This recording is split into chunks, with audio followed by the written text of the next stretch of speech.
Imagine standing on the walls of a medieval city. The fields are quiet.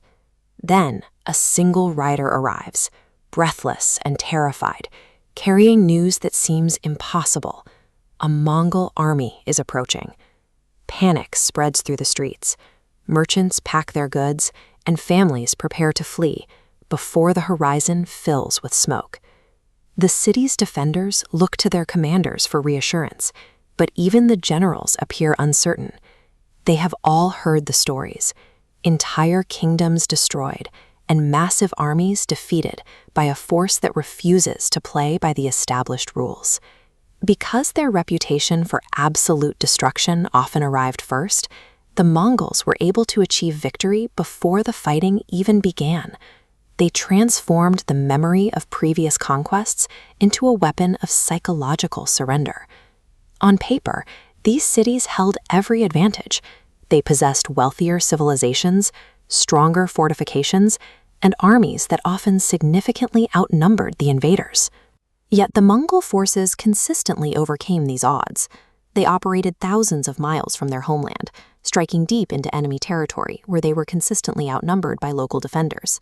This creates a central question for historians. How did a collection of nomadic horsemen from the vast grasslands of Mongolia transform into the most feared military force of the medieval world? Their success suggests that the Mongol victory was never a matter of brute force. It was the result of a complete reinvention of warfare itself. The secret of the Mongol army began on the Mongolian steppe, one of the harshest environments on Earth. In a land of endless grasslands and brutal winters, survival depended on constant adaptability. From childhood, Mongol boys mastered skills that professional soldiers elsewhere spent years trying to learn.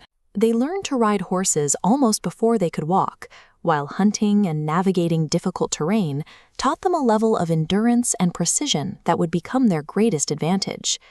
Despite these skills, the tribes of Mongolia remained divided for generations. Rival clans fought one another, power was fragmented, and alliances shifted constantly. One leader changed this dynamic. Temujin, the man who would become Genghis Khan, experienced poverty and betrayal firsthand. These hardships shaped his belief that only a unified steppe could achieve greatness. He implemented a radical reorganization of the military.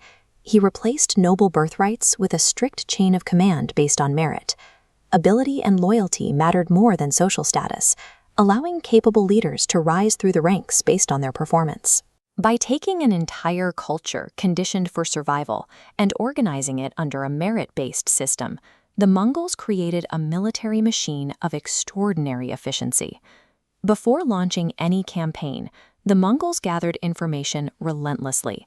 They used networks of spies and merchants to study road networks, military strengths, and political divisions within the enemy's ranks. This exhaustive intelligence meant that when battle began, Mongol commanders understood their opponents' vulnerabilities far better than the opponents understood them. They paired this information with unparalleled mobility. Every warrior traveled with multiple horses, allowing them to switch mounts and maintain momentum over vast distances without stopping for rest. This speed allowed Mongol forces to appear where they were least expected. By the time news of their arrival reached a target, the army had often already moved, creating the illusion that they were striking everywhere at once. Perfect information and extreme speed combined to paralyze massive defensive forces before they could effectively coordinate a response. The Mongols were masters of psychological warfare. They intentionally amplified stories of their own brutality, understanding that fear travels faster than facts. When the Mongol army approached, many defenders already expected defeat. Some wealthy cities surrendered before the first battle, choosing to pay tribute rather than face total destruction. In the field, they used tactics designed to manipulate the opponent's confidence. Their famous maneuver was the feigned retreat. A small force engaged, then fled.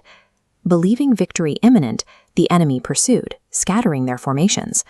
The Mongols then abruptly turned back.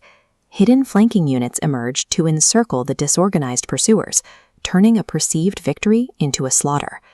They repeatedly conquered larger forces by turning an opponent's overconfidence into a fatal vulnerability.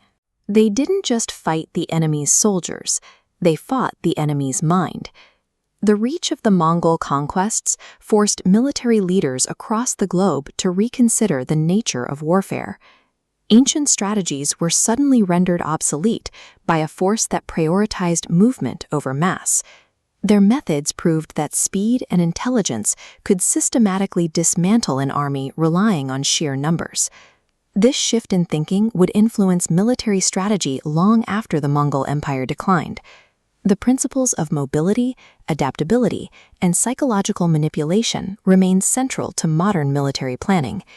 The Mongols established a logic of efficiency that remains relevant centuries later. More than territory, the Mongols left behind a blueprint for effectiveness. They demonstrated that power is not merely a product of wealth or population, but of organization and innovation.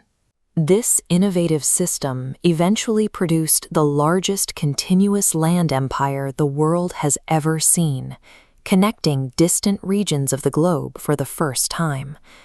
But an army built for constant movement and the rewards of merit-based conquest faces a unique crisis when there is nothing left to conquer. Stagnation is the one thing a military machine of this design cannot survive. This suggests a recurring pattern in history. The high-speed system that allowed the Mongols to dismantle civilizations depended on constant expansion and the distribution of new spoils. Without a new frontier to push toward, the pressure turned inward, showing that the systems built for total victory often contain the exact requirements for future collapse.